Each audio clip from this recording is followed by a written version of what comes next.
Welcome to The Explainer. Today, we're digging into a dilemma that pretty much every organization runs into, and we're using the church as a fascinating case study.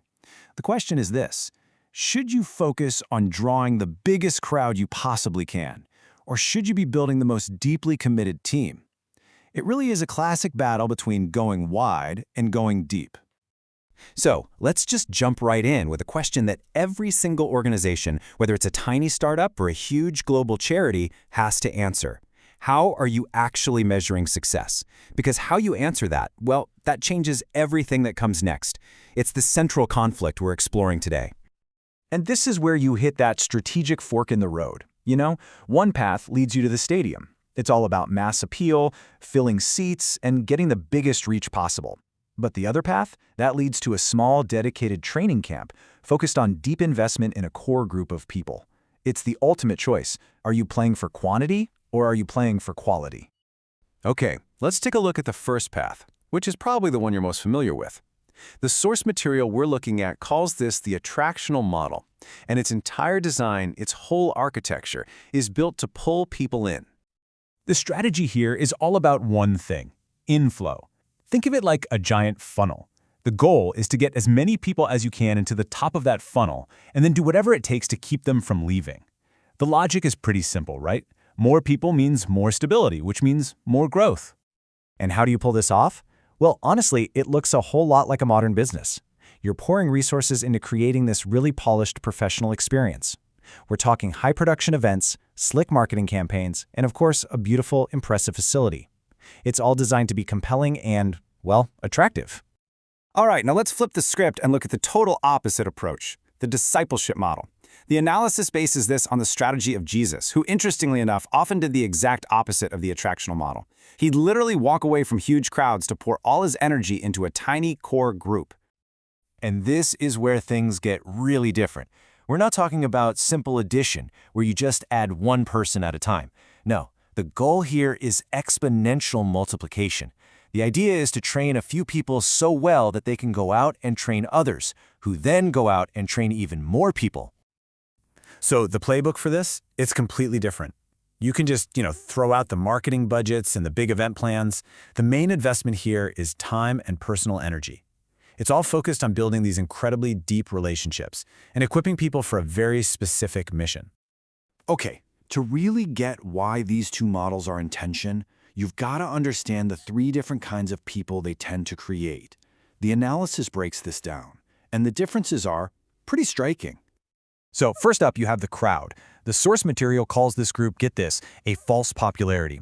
They're there for the show, right? They're drawn in by what they can get out of it: an amazing event, a powerful experience, some kind of benefit. They are passive recipients, and because of that, their commitment can disappear in a flash. Then you've got the disciple. And a disciple isn't just a student sitting in a classroom taking notes. No, the source defines them as an active apprentice, a worker who is literally in training. Their whole journey is about this deep, intentional commitment to the mission, and it leads to real personal transformation. And this is where it gets really interesting. There's this third group that pops up, kind of an accidental byproduct of that first model: the consumer. This is what can happen when you get so good at attracting people. You might create an audience that absolutely loves the product you offer, but has zero interest in the sacrifice that true commitment demands. So this table really just lays it all out, side by side. You can see how everything flows from that primary goal. The discipleship model invests time and personal energy to get quality and reproduction. The attractional model invests capital and staffing to get quantity and attendance. As the source says, they're basically two completely different operating systems. Okay, so if the attractional model is so great at packing the house, what's the catch? Well, the analysis we're looking at says there are some pretty significant hidden costs that come along with that success.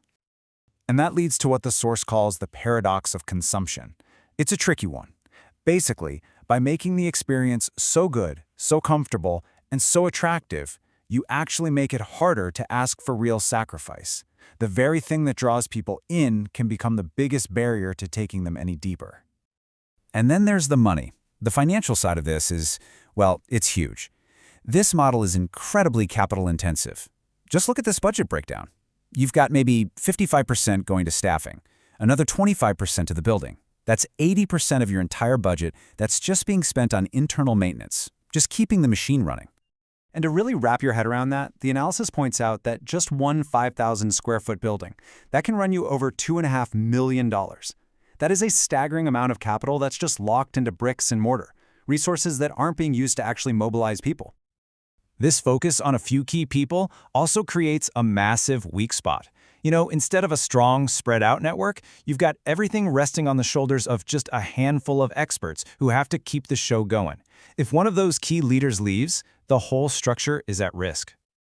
Okay, so what's the solution here? What does the analysis suggest? Well, it's not just a minor course correction. It's what they call strategic repentance, a complete U-turn, a fundamental rethinking of the entire mission. The whole idea is to flip the organization's purpose on its head. You stop being a destination that people come here to, and you become a launch pad that people are sent from to go to the world. The focus shifts entirely from accumulation to deployment. Now, a change this big doesn't happen by accident. You need a plan. And the source lays out a 3-step blueprint for it. First, the leaders have to live it out themselves. Second, you have to build a clear pathway for everyone else to follow. And third, you have to completely rewrite the definition of success for the whole organization. What this really means is you're tearing up the old scorecard. The old questions, how many people showed up, how big is the budget, those are gone. The new questions are, how many new leaders are we creating, and how many people are we actually sending out on mission? So when you boil it all down, it's a massive shift in where you put your resources. It's a conscious decision to stop pouring money into buildings and start investing everything, your time, your energy, and your capital, into mobilizing people. And that leaves us right at the heart of the whole thing, with one last, really sharp question to think about. What's the real goal here? Is it to fill a building, or is it to empty it for a mission? That right there is the discipleship dilemma.